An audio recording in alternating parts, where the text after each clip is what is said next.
Hello, my dear students. Today we will discuss about the use of modals. Use of models एक बहुत ही important topic है English grammar का और हमें इनका करेक्ट यूज़ आना चाहिए। मैं अपनी पूरी कोशिश करूँगा कि आपको इनका करेक्ट यूज़ इस वीडियो को सुनने के बाद आ जाए। So let us start the lesson. Use of models. Models क्या होते हैं? मॉडल्स भी एक तरह की हेल्पिंग वर्ब होती हैं। जिस तरह से हेल्पिंग वर्ब होती है is, am, are, was, were, has, have, had, shall, will, जो ये हेल्पिंग वर्ब होती हैं, इसी तरह की दूसरी हेल्पिंग वर्ब्स होती हैं, उनको कहते हैं मॉडल ऑक्सिलरी वर्ब्स। इन दोनों में डिफरेंस क्या है? मॉडल ऑक्सिलरी वर्ब्स होती हैं shall, will, should, could, can, could, may, might, must, ought to, need, dare, used to, have to, act to. These are called modal auxiliary verbs. इन दोनों में difference क्या होता है?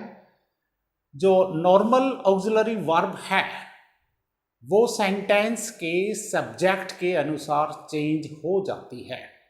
फॉर एग्जाम्पल, अगर हम कहते हैं क्या आप उसे जानते हो, डू यू नो हिम, क्या वह उसे जानती है, डज सी नो हिम। तो यू, जब सब्जेक्ट यू था तो हमने डू का प्रयोग किया, जब सब्जेक्ट सी है तो हमने डज का प्रयोग किया। कहने का अर्थ है कि जो दूसरी ऑक्सिलरी वर्ब्स हैं वो सब्जेक्ट के अनुसार चेंज हो जाती हैं, परंतु ये ऑक्सिलरी वर्ब्स ऐसी हैं, मॉडल ऑक्सिलरी वर्ब्स ऐसी वर्ब्स होती हैं जो सब्जेक्ट के अकॉर्डिंग चेंज नहीं होती। कोई भी सब्जेक्ट होने दो, अगर वुड लगेगा तो वुड ही लगेगा, मे लगेगा तो मे ही लगेगा, irrespective of any subject, or you can say regardless of any subject. So these are, you can say, independent auxiliary verbs होती हैं जो सब्जेक्ट के अकॉर्डिंग चेंज नहीं होती हैं। तो ये बहुत ही इंपॉर्टेंट टॉपिक है इंग्लिश ग्रामर का। These are called auxiliary verbs that provide specific meaning to the main verb. ये मेन वर्ब को एक स्पेसिफिक मीनिंग देते हैं।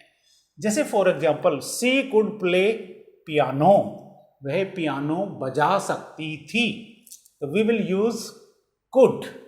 एबिलिटी थी उसके अंदर, that's why we use could. She could play piano, he can swim across this pond, वह इस तालाब को स्विम करके पार कर सकता है, तो एबिलिटी है उसमें।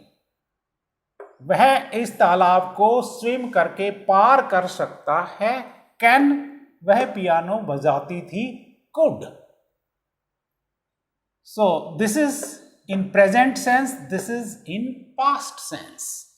सो such type of uses we say use of modals. अब कुछ प्रैक्टिस हम करते हैं और इस तरह की 2-3 प्रैक्टिसेस मैं आपको दूंगा, और 2-3 प्रैक्टिसेस देने के बाद आपके माइंड में किसी भी तरह का मॉडल्स के यूज के बारे में कोई भी डाउट नहीं रहेगा, ये मैं आपको एश्योर करता हूं my dear students. For example, एक फर्स्ट हमारा सेंटेंस है, I dash like to have a cup of tea. मैं एक चाय का कप ऑफ टी लेना पसंद करूंगा। शैल, विल, वुड, शुड। किसी चीज में जब आप अपनी एक्सप्रेस करते हो, अपनी इच्छा जाहिर करते हो, वहां पर यूज होता है वुड। तो यहां क्या आएगा? Would. I would like to have a cup of tea. जब आप अपनी कोई इच्छा जाहिर करते हो वहां पर वुड का प्रयोग होता है। आगे से आपने इस तरह के सेंटेंसेस में वुड का प्रयोग करना है। Second sentence, you dash be 15 years old in next year. अगली साल आप अवश्य 15 वर्ष के हो जाओगे। In such type of sentences we use, जो डेफिनेट जो बता रहा है उसमें यूज होता है must. You must B,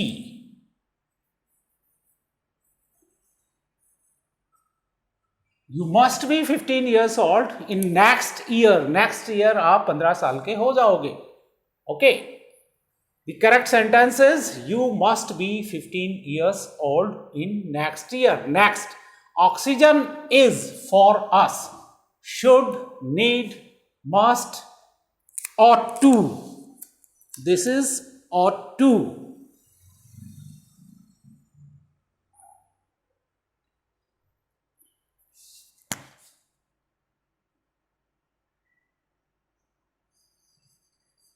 This is ought to.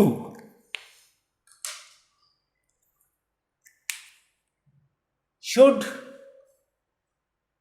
कोई आपको सजेशन दे, नॉर्मली वहां शुड लगता है। नीड, जरूरत है। मस्ट, बहुत ही जरूरत है। ought to, ought to means उस चीज का आपको पता होना चाहिए, वहां लगता है ought to। अब ये भी मस्ट है। ऑक्सीजन इज मस्ट फॉर अस।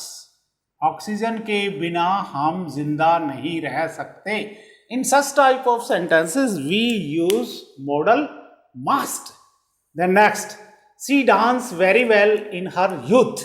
वह अपने यूथ में बहुत अच्छा डांस करती थी। शुड, वुड, कैन, कुड, इसमें कुड लगेगा। वह अपने यूथ में बहुत अच्छा डांस कर सकती थी, उसमें कैपेबिलिटी थी। फॉर एग्जाम्पल, मैंने ये वाला सेंटेंस बनाया था, she could play piano. She could play piano. Next, you dash to come early yesterday. आपको कल जल्दी आना था। Yesterday means already gone. आपको कल जल्दी आना था। You had to, you had to come early yesterday. आपको कल जल्दी आना था। Next, we to finish our work in time. हमें अपना काम समय पर समाप्त करना है। Present, we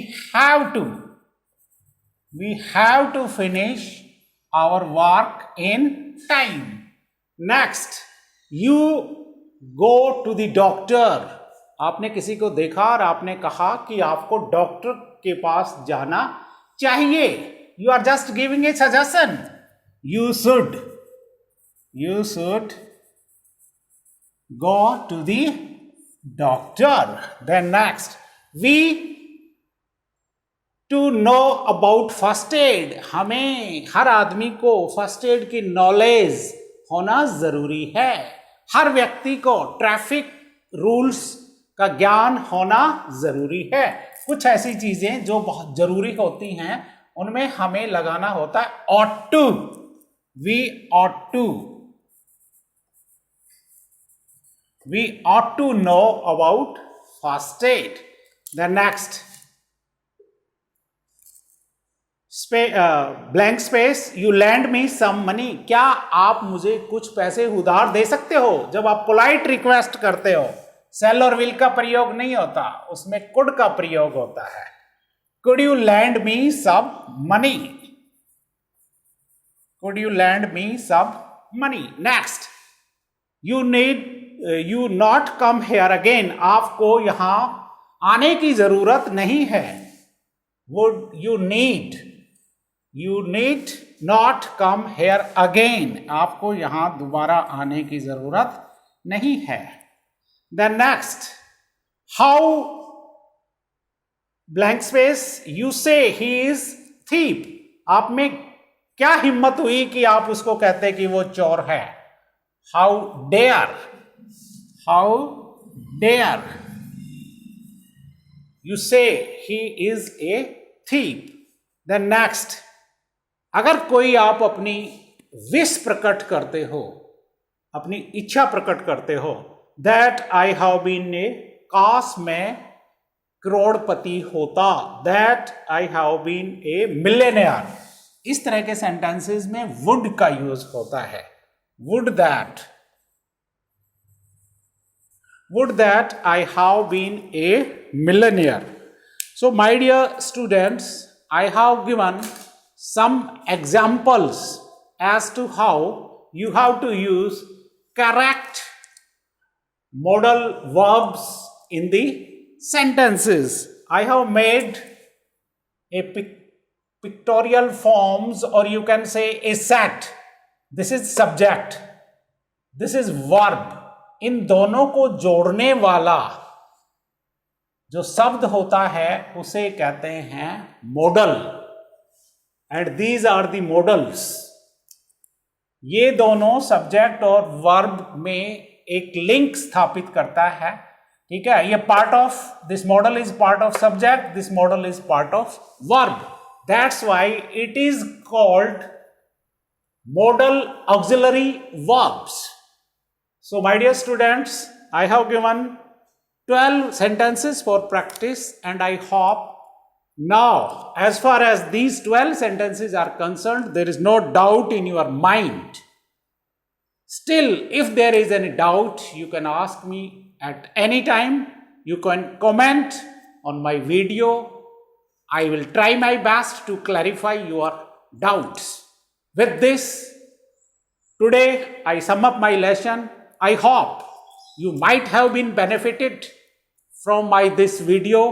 Please like, share and subscribe my channel. Okay, I request you. Thanks a lot for watching my video. I thanks you again. So for today, this much only. I will be with you with a next video shortly. Till then, bye.